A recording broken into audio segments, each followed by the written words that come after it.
What's going on, social team? I hope you guys are doing well. Gabby, you're really killing it with Derek's posts. I really loved the whole thing because I saw the Vision Practice email and the interaction between you and Derek, and I loved where there was that question he said, like, oh, I'm not sure about this post, and how you replied to it. I loved that little reassurance about what you thought, and it kind of made him feel safe. So I really like that. Joey, I'm really looking forward to your posts. I know it's been a minute, and I just wanted to make sure that we are on track with that. So I trust you, and I'm really looking forward to what you put together. And Ubaid, thank you for following up with us whenever there's no content scheduled, or whenever there is content that needs to be scheduled and you want to make sure. I appreciate you, and I like that, so you've been here since the beginning, so you know how adamant I am to make sure that we have at least 1 week's worth of content posted, because it's our service in social media. We want to make sure that we're handling the content for social media, and almost 7 days of no content kind of hurts our reputation, and it's kind of a disservice to them, so you get that. So anyways, a couple things I want to cover today. The first thing is new training. So but I'm always looking for ways to build the business, and recently I kind of have been working in the business. There's a distinction between working in it and on it, and I feel like I had been working in it. We're doing the social media stuff and creating content. I love that stuff. It's what I'm good at, but in order to build the business, I can't be working in it. I got to work on it. So that's making new trainings, bringing on new talent. Most importantly, getting new clients. So, and the same thing here. I want to make sure that everyone is growing with the company, and that means I want to make sure that you guys fucking rock it in terms of social media, whether you're working to stay here or work with someone else. I just want to make sure that you guys are badass with what you're doing, and right now you guys understand the basics of creating a strategy, curating the content for Facebook and Instagram. They're still learning YouTube and how to find the right keywords for that. There's still Twitter and how to focus on engagement with that. And there's still the advertising end for all these platforms. So, and I want you guys to be fucking ninja. That's why I create these trainings. I want you guys to be badass at it. Whether it's friends, clients, future places of work, or even just for yourself. Okay, so the couple trainings I created are really in depth, so they're a little lengthy for some of them, but it's because I'm providing examples and also different angles in how to approach things, because there's more than one way to approach an idea, and I want to try to cover it so it kind of inspires you to really play with it, because I'm giving you a guideline, but I also want you guys to freestyle it. Okay, so the training I created recently is how to create a content calendar. It goes in depth in using the client brand profile, the data, and just to make better content, because there's things we assume and hypothesize that may work on social, and then the data tells us otherwise. And we want to obviously using the client brand profile to help dictate the type of posts we create. And I created like 20 ideas based off the client brand profile alone, and that's not including the data that we see. So really go into detail with that. Next is there's a new Twitter training that I want you guys to check out. Gabby, particularly for you, because you're going to be handling the Derek Twitter account soon enough, and it's pretty easy for the most part. Just obviously know the client brand profile. You have an idea of how he is already. It's just majority engagement, and scheduling content is insanely easy for Twitter. It's just the amount that's needed. So that's where it can be like, wow, that's a lot. Okay, the other videos, I'm not sure if those videos you can find on the private training website that I created for you guys. If you haven't been on it, private login info, because I don't want just anyone having access to how we do things. I want to keep it. I don't want to, as much as I'm going to be giving, we're going to be giving really good content on YouTube. I don't want to give everything away. I got to keep the best stuff for the company. So the next stuff is the Only Pult overview. I think that might be just uploaded, separately from this video. So it's an overview of the updates you can do in terms of direct messaging, because DMing is part of the strategy. If you happen to be doing this be on OnlyPult and scheduling stuff, tagging people and using geolocations. And that's something that I want us to start doing for all our Instagram posts. So there's the OnlyPult overview and how we start using it for our Google Sheets and the captions, because I want to start leveraging not just using the hashtags, which is like part of the equation now. It wasn't just the only thing. There's using hashtags now that there's a way to tag people, and particularly because some people say tag me, and before there was no way to do it on OnlyPult, and now there is, and I just haven't had the time to really put it together until recently. And tagging people in the captions, and adding the geolocation. These are all things that can increase engagement, increase brand exposure, and do good stuff for our clients. So, alright, so make sure you guys check these trainings out. I want to make sure that you guys are up to date with things that we got to do. So moving forward, starting next month, start adding the tags, start adding the geolocations. If you know where the location is. Start tagging people if you have a roster or you have an idea of who it is. Because, working with, a company like Show Off, there's a lot of people in there. Antics is only like 10 dancers. Okay, and we have the roster, but Show Off, they're constantly changing who's in there. So we haven't been ever really been able to get a consistent roster from them. So I'm mainly just tagging whoever you can.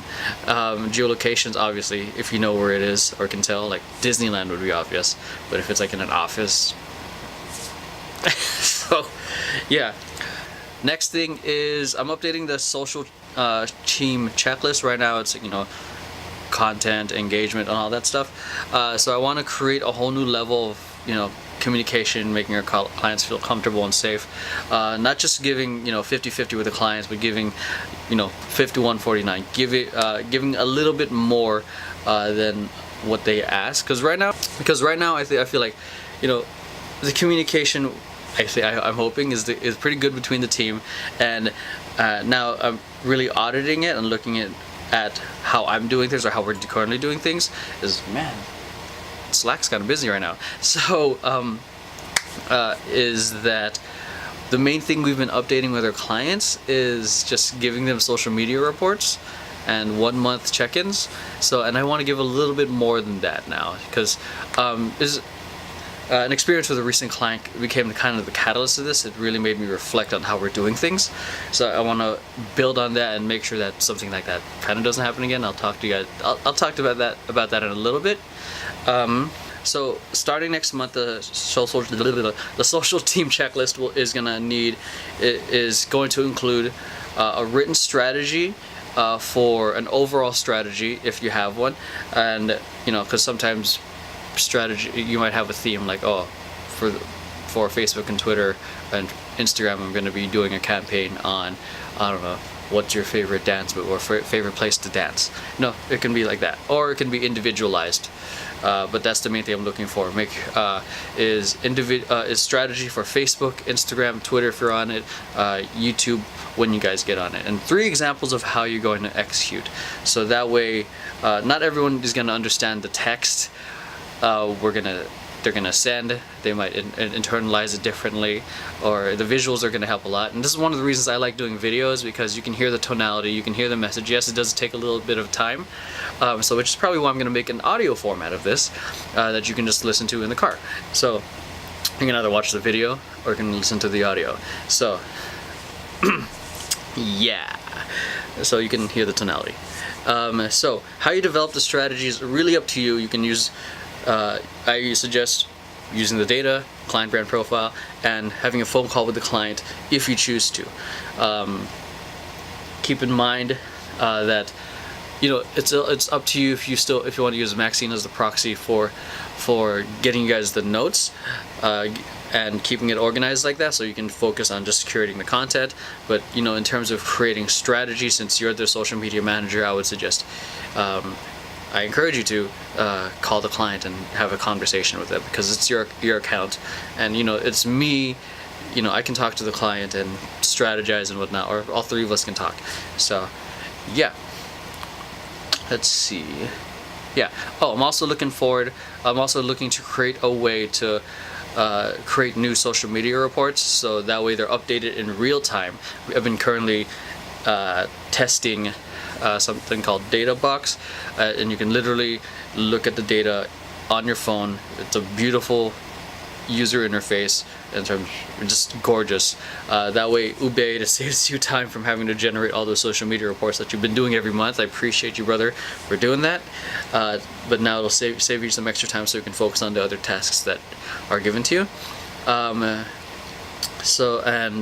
Yeah, and that way we can add that to the thing we give to them every month. So I want to be starting next month. I want to give them a social media report. I want to give them the strategy, and along with the one-on-one sessions that I have with them. All right, and I think this is just a reminder. Just aim to be consistent. You guys have been doing good for the most part, but always aim to have at least 1 to 2 weeks worth of content that are like fully able. That way, we're fully able to deliver for our clients, because they're paying us to do their social media. They're trusting us to put out the right content, to put their best foot forward for them. And I think it would be a huge disservice, and it would be kind of disrespectful to them if we aren't delivering on our end. So and that hurts our reputation as a company. So I want to make sure that we're constantly communicating if we need help. We're consistent in how we deliver and execute, because I want to make sure that that whole idea is I want us to be on constant offense instead of being on defense. But meaning, don't wait for someone to come to you about something that was requested or something that's expected from you. That means we're on defense. If we're going to them like, hey, we did this, hey, here's what's going on, hey, we're doing that, and they don't have to come and ask, hey, what's going on with this? That's what it means to be on constant offense. We are not waiting to until shit hits the fan to try to fix things. We're constantly trying to think ahead and executing. The main thing as well is that we execute. It's one thing we had to have an idea. It's much more important to execute. Speed is king, and in terms of getting things done, because we don't necessarily have to be perfect at it. In the app world, people who are developing apps, people put out the MVP, the minimal viable product, which is, it's not the most perfect product, it's not the final version, it's not the final draft, it's the rough. And whatever idea you have, strategize it, write it down if you need to, but execute as soon as possible, because we can't ponder and wait and miss that and debate if it's going to work. Okay, speed wins in terms of execution, in terms of business. So and lastly, sorry, like a little rant there. Lastly, we recently had to let go of a client. Just bad forms of communication all around, and boundaries being overstepped. And I wanted to make sure, and this was kind of the catalyst of communication. So because of we didn't exactly have the best form of communication with a client that was constantly putting us on defense. It kind of made me realize we need to be more on the offense and communicating with them.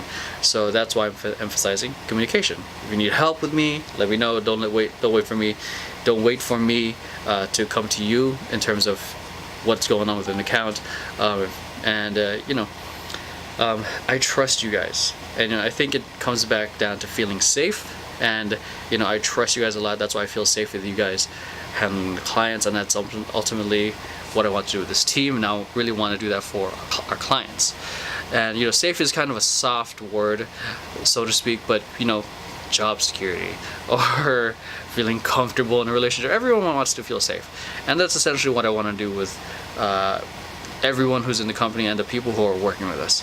So part of the reason why I wanted to start doing a little extra for our clients now, and extra for you guys, by creating these trainings. So I think that's it. Hope you guys enjoyed this, either video or audio. I don't know how you guys are listening to this, but that's the main thing. Thanks for watching and listening. Talk to you guys on Slack. We might be moving to Asana soon enough, but we'll see. I just gotta see. There's some things I'm trying to make sure that I can do well first. So, talk to you guys later. Peace.